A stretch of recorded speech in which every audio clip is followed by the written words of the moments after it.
We cannot afford to be confused.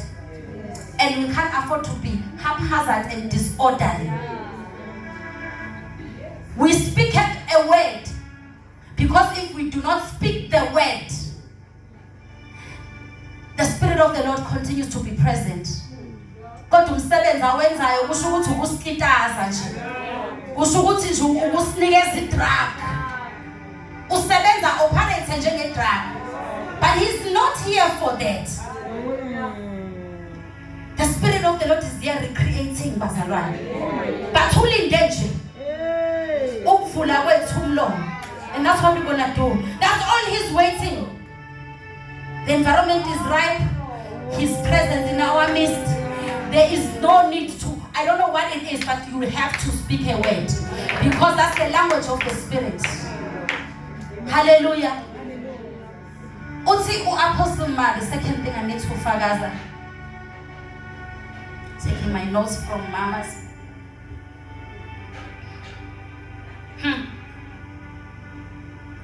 Upright.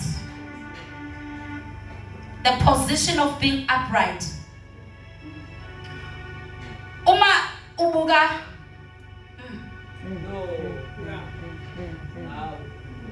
Oh.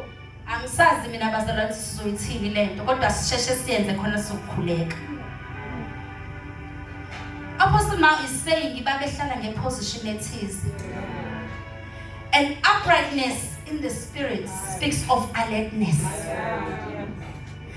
Let me tell you why it's important to be alert in the Spirit before we pray.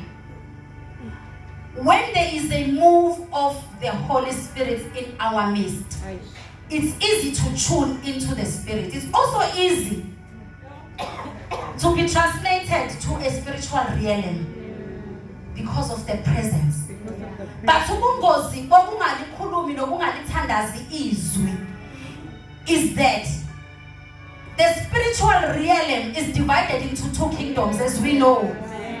So the danger of not speaking the word is that you might be translated la ungayikhona.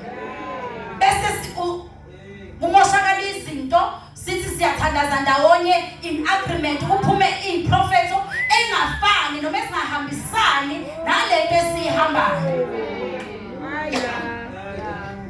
So even as we translate, we are there, bazalwane, we are already there.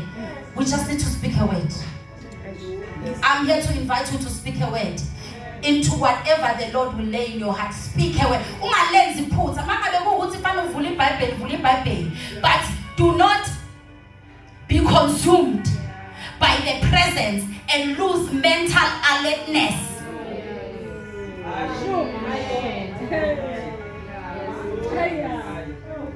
Uyabona le level esiyakuyona ushilo Apostle Ma. The level esiyakuyona ilevel ukuthi sidiscern ama seasons nezikhathi. Kuhle ukubhobhoza ku right bazalwane. Kuhle futhi ukuthi sithathe umoya. Kodwa we must be alert. Uma ke sesithathiwe umoya, what are the utterances that we are giving to the Holy Spirit? Sithini ngomlomo? Asizile bazalwane ukuzodakwa umoya oyingcwele njengoba kujwayele ukushiwo kuphela. He's not a drug. He is here as our helper, as our advocate, our Prince of Peace. He is here to help us. He is here. He has already descended. In the Bible, he searches the heart of God. He has already searched the heart of God. Kulindwe utterance is waiting for us.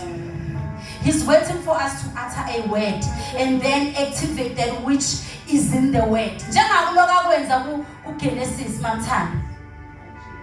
He was hovering. He was active. Sasimuzwa sasithi noma singena simuzwa ukuthi ukhona kodwa umnyama but ukhona.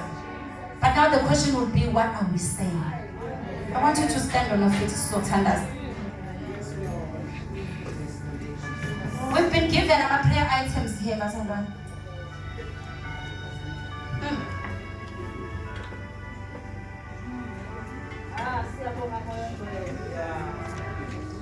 Our first prayer item will be for us, bazalwane. bazalwane ukuyikhulekela lento okuhamba si-upright. Insindiso, one of the biggest problems we have in the body of Christ, as the body of Christ, counting myself in, ilento ukuthi insindiso iyakwenza ujwayele. Yakwenza futhi ukhonza uNkulunkulu ngokumjwayela. But the levels we are being taken to bazalwane, ama levels athi we cannot do church. We cannot do uJesu as we did uJesu yesterday and the weeks before. So we will pray for uprightness. Open the word of God that speaks to this area. We will first pray for uprightness, for alertness, bazalwane, for discernment.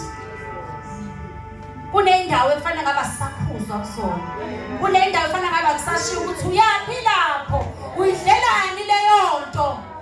We have labored saying this, bazalwane, ukuthi uma usuze uthatha uJesu, usukela umuntu ongasukela. Hayi ngoba sifuna ukulawula. Kodwa wena osukela into elawula nayo. Nathi usibona nje silawuliwe. So bazalwane, asikwazi